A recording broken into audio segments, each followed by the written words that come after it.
Managing your wealth is a breeze with the right set of tools, and keeping it simple will save you a lot of time and stress, and more importantly, it'll make you way richer over the long haul. Financial advisors will warn you that there are tons of variables that go into managing your portfolio. You'll need these 22 actively managed mutual funds to stay ahead of the market's complexities. They do this to continue getting your business, but it's simply not true. They are costing you hundreds of thousands and in many cases well over $1 million long term. The fact is, keeping it simple will make you wealthier over time. It's time to follow that simple path to wealth. This video will give you 5 portfolio management rules that you can use to build massive wealth on autopilot. One of these rules will even have you timing the market better than the experts without timing the market at all. Stay tuned. If you're new to the channel, welcome. My name's Jeff Teeples, and here we aim to grow your wealth with simple, time-tested solutions. Please give this video a like and drop a comment down below. I love the back and forth with this community. Let's grow. Portfolio allocations. Understanding portfolio allocations is a key component to putting your wealth accumulation on autopilot. Sticking to your allocations will protect you from your emotions, and it'll keep your gut decisions out of the mix while keeping a balanced portfolio. Your allocations will depend on your age, your current wealth, your retirement goals, and your risk tolerance. We all have 100% to allocate, of course. And an example, maybe a younger person would have something like 50% QQQM, which is a growth ETF, 30% the market, VU, the S&P 500, maybe 10% SCHD to start rolling in some dividends, and 10% cash. Everyone's allocations will be different, and they will change over time as we hit different age brackets. But the point is to define your strategy and to build your portfolio based on your time horizon. A secret benefit of sticking to your allocations is that you automatically will buy the dip as time goes on.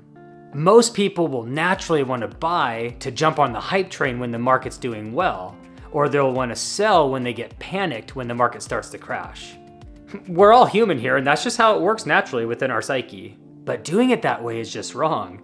As legendary investor Warren Buffett has stated multiple times, be greedy when others are fearful, and be fearful when others are greedy. Another way of looking at that quote is to basically do the opposite of what your feelings and emotions are telling you to do. Now, we will be dollar cost averaging into our portfolio based on our allocations, and it has a funny way of following Mr. Buffett's advice with 0 decisions involved. Let's check out what I'm babbling on about here. I put together a quick spreadsheet to show how portfolio allocation works. So in this case here, we're taking probably a young buck who's going 50% growth ETF with QQQM. She's riding 30% with the market, VU, 10% SCHD to build a little bit of a dividend snowball, and then 10% of cash equivalents. With these portfolio allocations, it really doesn't matter what these holdings are and what the percentages are. The logic is the same. And the same can be said for the amount. You could have a total of $1,000 invested, and it's all based on these percentages. So you'll see here, for easy numbers, 500 or half would be in QQQM if your allocation's 50%. And it's the exact same concept if you have $10 million invested. You know, now 5 million will be QQQM. That's an extreme example, but the point is the numbers don't matter. The percentages is where you're living. So let's say our portfolio is worth $47,526. So you can see here, you're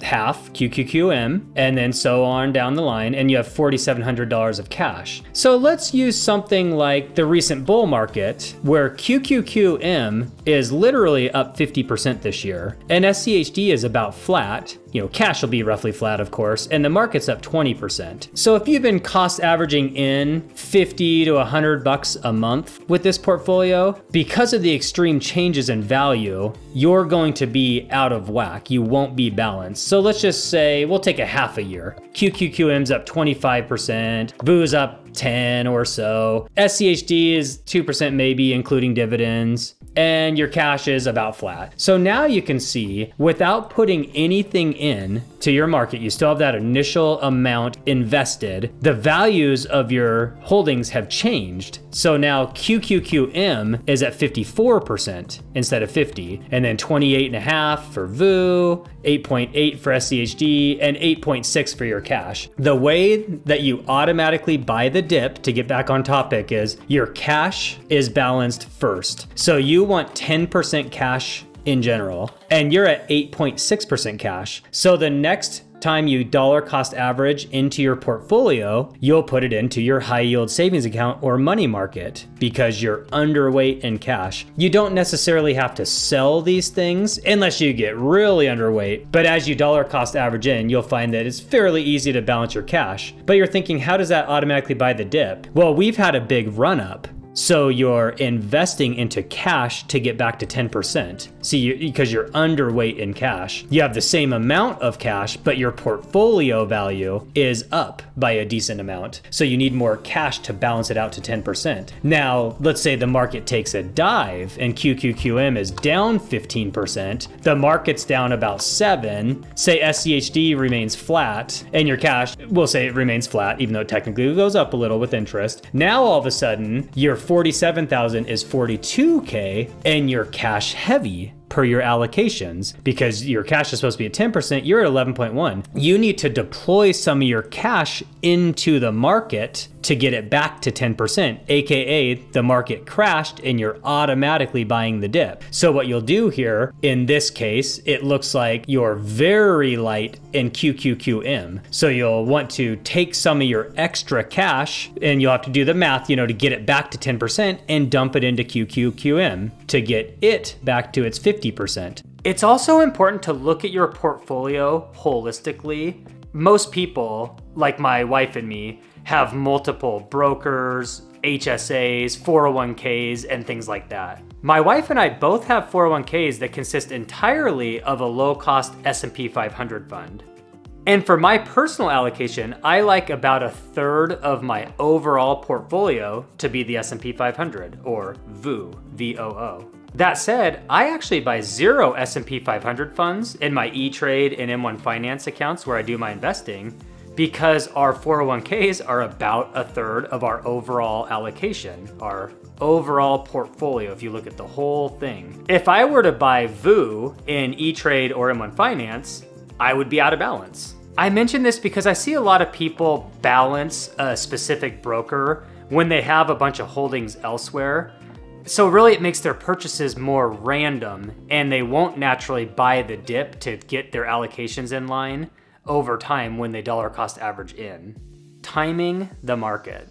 There have been countless studies that show just how detrimental trying to time the market is.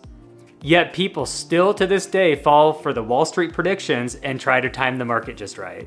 It is tempting to sit on cash and wait for the big crash that everyone's talking about. Seriously, that everyone is always talking about. Look at every single year in the last 10 years and go back and just look at specific predictions. Remember, this is a business. People are getting paid to throw these random opinions out there, just like your financial advisor's getting paid to help your portfolio. Now, listening to the predictions is entertaining, and I actually enjoy staying up with the news because it can be beneficial in certain aspects. But acting on this stuff is really worse than flipping a coin, you guys. What really matters is math and history. And history shows that the S&P 500 goes up about 10% per year over the last 100 years. This is why lump sum investing is actually better than dollar cost averaging 67 to 80% of the time, depending on what study you roll with. And it makes sense if you think about it. If you come across a large sum of money that you need to get in the market, whether it's an inheritance, proceeds from selling a home, a bonus at work, for whatever reason, if you have a big pile of money, usually it's best to dump it all in the market day one, because while it goes up and down, the market tends to go up over time by about 10%. That said, you may get the inheritance or the bonus and dump it all in the market, only to have the market crash by 40% the next month with the next recession. Recessions and corrections will continue to happen in the future, and no one, and I mean no one, knows when, why, and how the next one will hit us. Realistically, the best way to get in the market initially is to lump sum as much as you're comfortable with, and then take the rest of your money that you had to invest and aggressively dollar cost average it in over a set amount of time. So for example, if you had 50,000 and say you're comfortable putting 25,000 into your allocation day one, take the other 25,000 divided by how many weeks you want to wait to ultimately get it all in, and put that much in per week. You'll also be dollar cost averaging in to the market with your income from work moving forward. So even if you lump sum a good chunk and it just comes back to kick you right square in the balls, you're going to be a winner long term as you continue to dollar cost average in, be a buyer, and stay the course. Rebalancing process. Your portfolio will generally stay in balance as you dollar cost average in. However, you may need to manually rebalance on occasion as the value of your portfolio gets disproportionately higher than the amount you're putting in each week or each month. There are a variety of tax situations you may be in based on your situation, but the general rule of thumb when selling a position and a taxable account to rebalance is as follows. So let's quickly touch the basics. Let's say you've been buying VGT and SCHD the last few years. And now, as we know, VGT's on a major bull run. It's up 50% this year, and SCHD is about flat. So say your portfolio has $15,000 worth of VGT and $10,000 worth of SCHD, and really you wanted those to be about equal. So when you go to rebalance, you're going to sell some VGT and turn it into SCHD to make them about $12,500 each. Each time you've been purchasing VGT over the years, you create a tax lot. It's treated separately from the big pile that you already own. So when you go to sell your VGT, when you get out of balance, you're going to want to prioritize the proper tax lots to minimize your tax bill. Again, there are certain nuances here every once in a while, but for the most part, if you're just rebalancing in general, you'll want to sell losers first. So anything that you paid more than it's currently worth, it'll be in the red. It'll be an unrealized loss. You'll want to sell that first, and that'll actually reduce your taxable income for the year because you lost money on it. Now in this scenario, let's say all of your VGT is in the green. You've held it for a long time and it's been shooting up to the moon. So most likely you have unrealized gains. It's all green. What you'll want to do is make sure that you've held any tax lots of VGT for at least a year before you sell it. This will make it a long-term capital gain, and you'll be taxed favorably on the gains regardless of your marginal tax rate. And if you have multiple lots that you purchased over a year ago, you'll want to sell the one that has the least amount of gains. So the one that you've paid the most for, so therefore you'll have less gains once you realize it and sell it. So a quick recap, sell your losses first, regardless of how long you've held it. And then if you have gains on everything, which is fairly common if you held for a long time, sell stuff that you've had at least 1 year. And then within that stuff, sell the one you've paid the most for, so the least amount of gains. Past performance. You'll commonly hear people say something like, past performance is no guarantee of future results. This is a great way to cover your backside, and it is also true. However, much like fund overlap misconceptions, this drives me crazy out of context. I'm gonna spare you a little bit and cut my rant short. When talking about low-cost passively managed indexes, such as the S&P 500, past performance is a very important tool. Of course, it doesn't guarantee anything, but it does show you what tends to happen in a variety of macro events.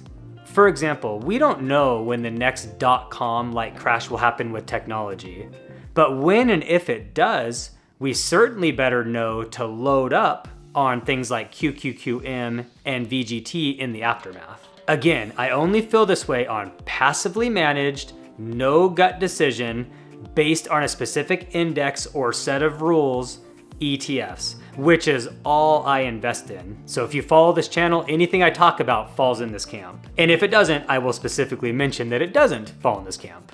The point of this section is to not sleep on past performance because it's a vital tool. and it's more valuable than any formula you'll learn in school. And don't even get me started on how much more valuable it is than the latest articles or expert predictions. Leave it alone. This is the most important rule to becoming wealthy. Never take action for its own sake. This is one of my favorite things about investing. It's one of the few activities in life where the top performers mostly just chill and don't make many moves at all. That's not to say we should become complacent as the world around us changes, but it's important not to make knee-jerk decisions based on the opinions of others, regardless of their pedigree. Be open-minded, do your own research, and never stop learning. There's no doubt in my mind that anyone that follows these rules for a long period of time will get to where they want to be. Check out one of these 2 videos if you want to hear more, and be sure to drop me a comment with your thoughts on any of these videos. I'd love to hear it. Thank you so much for watching, and I will see you next Thursday, and usually on a Sunday. Peace.